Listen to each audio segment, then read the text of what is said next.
Hello, have a very nice day. आजकल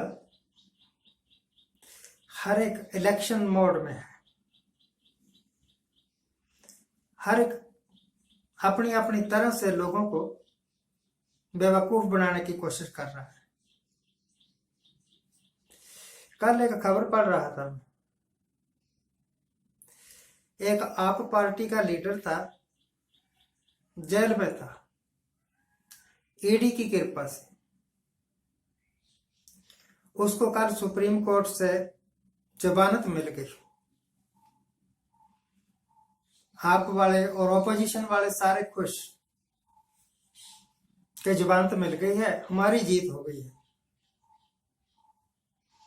तो मुझे लगा कि आप वाले भी और बाकी ऑपोजिशन वाले भी जो इस बात की तारीफ कर रहे हैं,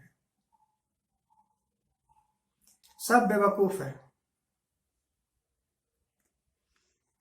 असली चाल ये नहीं है कि वो रिहा, मतलब उसको जमानत मिल गई। असली चाल ये है कि सरकार यानी मोदी साहब एक ब्लंडर मिस्टेक करवा चुके थे ईडी के द्वारा, और वो ब्लंडर मिस्टेक थी, ब्लंडर में बहुत बड़ी गलती। वो ब्लंडर मिस्टेक थी दिल्ली के सीएम को गिरफ्तार करवाना, केजरीवाल को करवा दिया। चारों तरफ क्रिटिसिज्म हुआ, बहुत ज्यादा ही क्रिटिसिज्म हो गया। ऐसा कि अमेरिका ने भी उसके ऊपर टिप्पणी की, बड़ी सख्त। दूसरे देश यूएनओ ने भी टिप्पणी की, जर्मनी ने भी की, इस तरह कई देशों ने की। बर्दाश्त से बाहर हो गई बात। जिस वक्त उस वक्त साहब ने सोचा, ईडी वालों ने सोचा, साहब के हुक्म के अनुसार ही चलना है ना। ईडी को कंट्रोल कौन करता है? साहब। सीबीआई को कंट्रोल कौन करता है? साहब।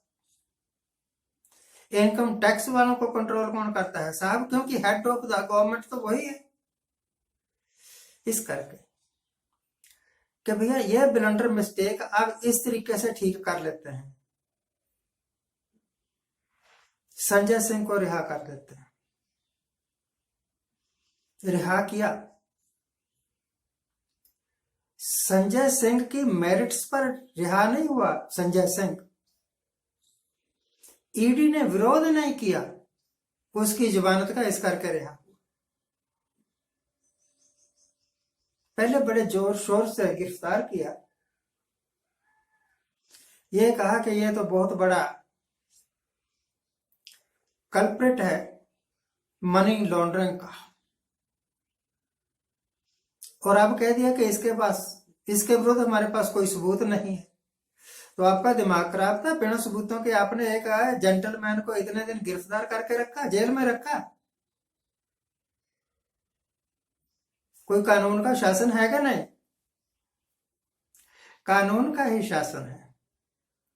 साहब ने कानून बनाया ही इस तरीके से है कि जब चाहे बिल्ली पंजा मारे और चूहे को दबोच ले।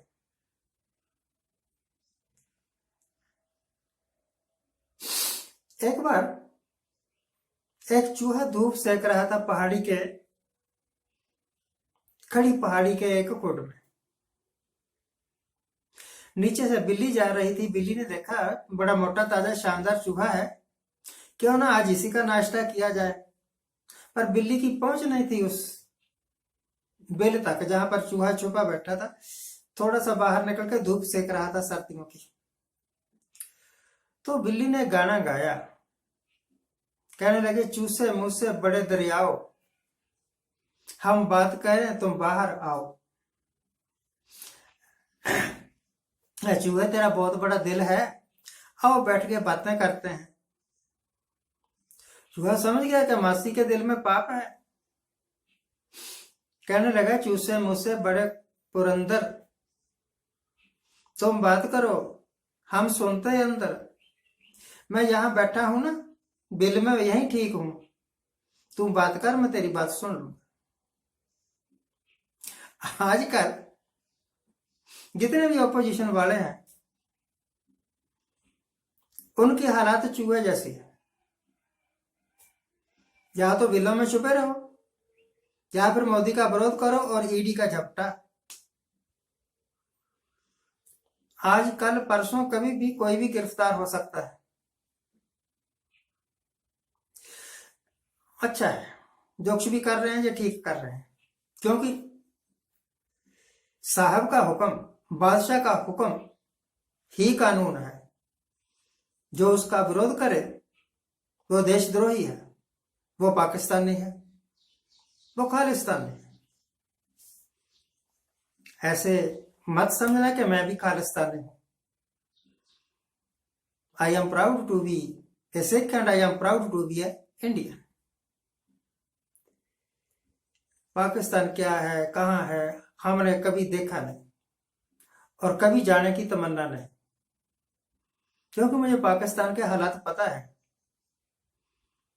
मुसलमान लोग, वहां के हिंदुओं की, वहां के सिखों की, वहां के क्रिश्चियन लोगों की खासतौर पर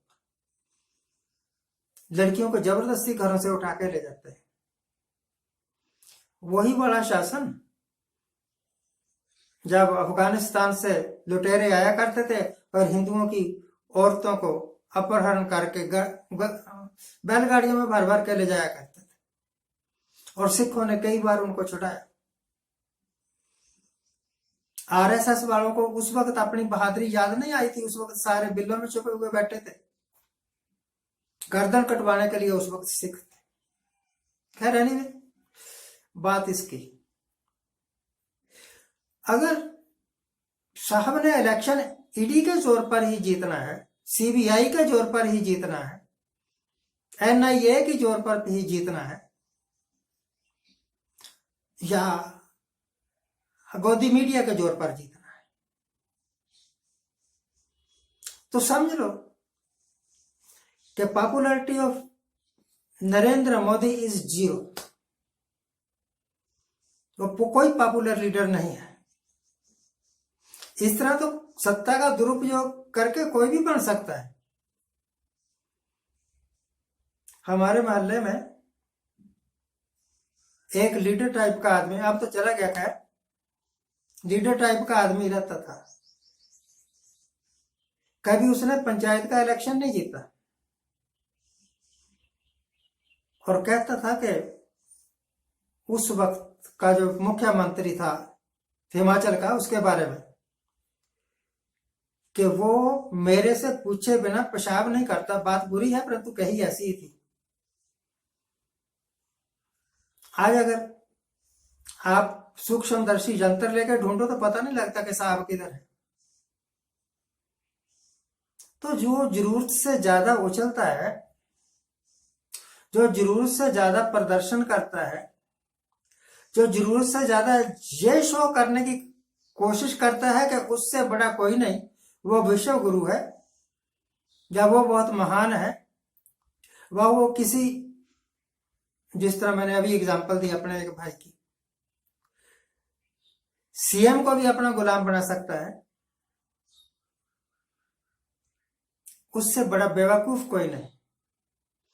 ये बात हर एक उस लीडर पर, चाहे छोटा हो चाहे बड़ा, लागू होती है जो पब्लिक को बेवकूफ समझता है और अपने आप को सर्वश्रेष्ठ और बुद्धिमान समझता है। Thank you very much for watching, keep watching, please subscribe my channel. Thank you.